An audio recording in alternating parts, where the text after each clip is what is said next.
مخرج جو ہمارے حروف حلقی جو ہمارے تھے وہ آج کمپلیٹ ہو گئے. آج جو ہم جن حروف کو ہم بیان کرنے چاہ رہے ہیں وہ ہے لسان. ہم نے کہا تھا نا 5 جگہ ہیں لسان. آج جو ہم مخرج شروع کرتے ہیں وہ ہے لسان کے مخرج. سب سے پہلے تھوڑا سا میں پھر سے آتی ہوں, کیا ہم نے گھر جا کر الحمد کی اور ان چیزوں کی پریکٹس کی؟ نماز سے سب نے کی. بہت خوف کے ساتھ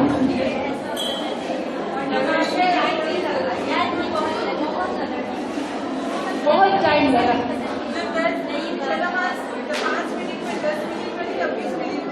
20 منٹ میں کس نے نماز زیادہ لمبی پڑھی؟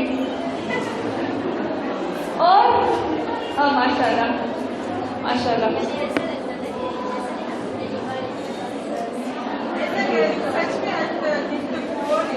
اللہ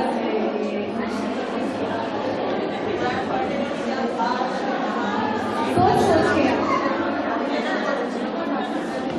محنت. ہاں یہ بہت اچھی بات ہے کہ محنت ہوتی ہے.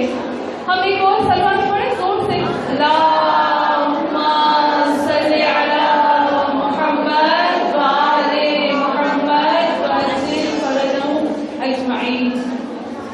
سب سے پہلے اس قرآن میں ایک آیت ہے, اللہ فرماتا ہے فلا یتدبرون القرآن ام علی قلوب اقفالها. اس کا کیا مطلب ہے؟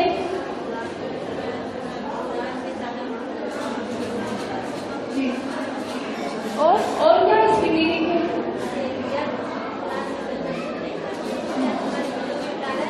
تالا کیا ہے؟ سب سے پہلے قرآن کی آیت ہے فلا یتدبرون القرآن ام علی قلوب اقفالها. کیا تم قرآن کو سوچ کے نہیں پڑھتے ہو؟ یعنی تم ٹھہر کے پڑھو اور سوچو اس آیت میں کیا ہے. کیا دبر یعنی اس کے پیچھے آنے والا, تو تم اس کے مخرج دیکھو, زیر دیکھو, زبر دیکھو, اس کا مطلب دیکھو. کیوں نازل ہے, کس مقصد کے لیے اللہ نے کیوں اپنے الفاظ کو نازل کیا. تو جب کل ہم الحمدللہ اب ہم نماز پڑھ رہے ہیں تو ہمیں پتہ چل رہا ہے کہ فلا یتدبرون القرآن, شاید ہم اس آیت کو ابھی سمجھتے ہیں. بسم اللہ الرحمن الرحیم, بسم اللہ الرحمن الرحیم, نہیں رحمان الرحیم. بسم اللہ الرحمن الرحیم ہے یا بسم اللہ الرحمن الرحیم, سوچ کے پڑھتے ہیں نا. پھر الحمدللہ بہت محسوس ہوتا ہے. تو ایک اور میری بہن نے مجھے سوال کیا, پھر میں اپنے درس کی طرف آتی ہوں. ابھی اتنا اچھا سوال کیا کہ وہ ہماری مائیں جن کی ایج بڑی ہو چکی ہے, جو وہ ایجڈ ہو چکے ہیں, 80 ایئرس کی ہیں, 85 کی ہے, 70-75 کی, وہ تو نہیں پک کر سکتے نا. وہ تو نہیں کر سکتے نہیں کر سکتے نا. تو ان کے لیے کیا حکم ہے ابھی؟ وہ جو میری ماں ہے, دادی ہے, نانی ہے, جو 80 ایئرس کی ہے, 80 سال کی ہے, 85 کی ہے, 70 سال کی ہے, 75 سال کی ہے, 90 سال کی ہے, اس کا ہم کیا کریں؟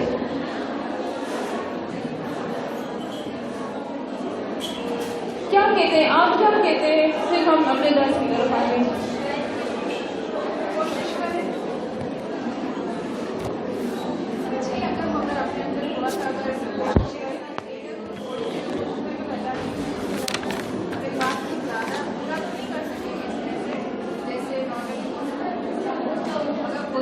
اگر کوشش, لیکن ایک چیز ہے کہ یہ ابھی ان کی انرجی پہ ڈیپینڈ کرتا ہے.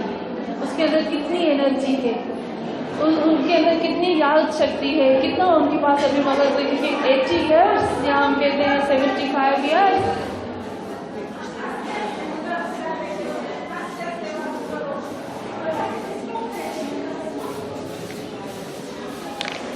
برائے خوش رضی اللہ علیہ وسلم کے بلند سے بلند صلوات.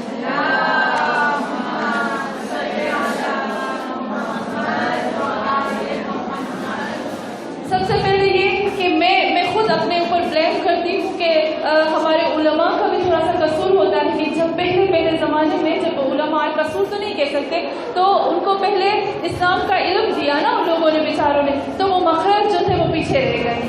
ابھی سب ایک ساتھ چیزیں نہیں آ سکتی تھی. اس وقت اتنے جو ہمارے بڑے ایج کے لوگ ہیں وہ اتنے ایجوکیٹڈ بھی نہیں تھے, اتنے پڑھے لکھے بھی نہیں تھے. پہلی بات ہے کہ وہ اتنے پڑھے لکھے نہیں تھے. دوسری بات ان کے پاس اتنا پیسہ نہیں تھا. تیسری بات ان کے پاس اتنے وسائل نہیں تھے کہ وہ بچوں کو سنبھالیں, گھر کی صفائی کریں. ان کے پاس کام والیاں بھی نہیں تھی. اب وہ سب چیزوں کو دیکھ کر اور پھر وہ کہاں سے بیچارے مقصد سیکھ سکتے تھے؟ تو ہم ان کے لیے نہیں کہہ سکتے, ہم کوئی فیصلہ ان کے لیے نہیں کر سکتے. اگر ان کو نہیں آتا, وہ جس طرح سے وہ پڑھنا چاہتے ہیں وہ خود پڑھ سکتے ہیں. لیکن جہاں تک انرجی ہے, اگر کوئی ہماری معطر لے سکتی ہے تو اس کے لیے ضروری ہے کہ لے.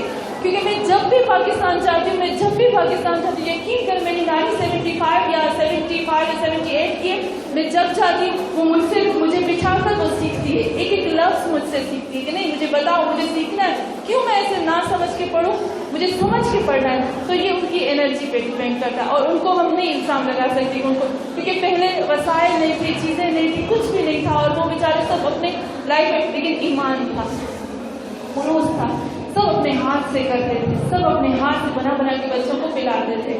تو ابھی ہم, لیکن اس دور میں جس دور میں ہم رہتے ہیں, ہمارے پاس پیسہ ہے, ہمارے پاس ڈرائیور ہے, ہمارے پاس شوفر ہے, ہمارے پاس وسائل ہے, ہمارے پاس کام والی ہے. میرے گھر میں, میرے گھر میں نہیں, لیکن ہمارے گھر میں 4 کام والیاں ہوتی ہیں. ایک نکل جائے تو 3 داسیاں بھی ہو تو پریشان ہو جاتے ہیں نا, ایسے ہے نا. ہمارے پاس اتنے وسائل ہونے کے باوجود بھی اگر ہم خدا کو ٹائم نہ دے سکے تو پھر اس کو کہیں گے کہ یہ قصور ہم لوگوں کا. اس میں چھٹکارا حاصل نہیں, اس میں ذرا برابر بھی چھٹکارا نہیں ہے. تو ہم آتے ہیں اپنے درس کی طرف. مقصد ہم نے پڑھ لیا, بسم اللہ الرحمن الرحیم, الحمدللہ رب العالمین. میں پھر سے زور سے الحمد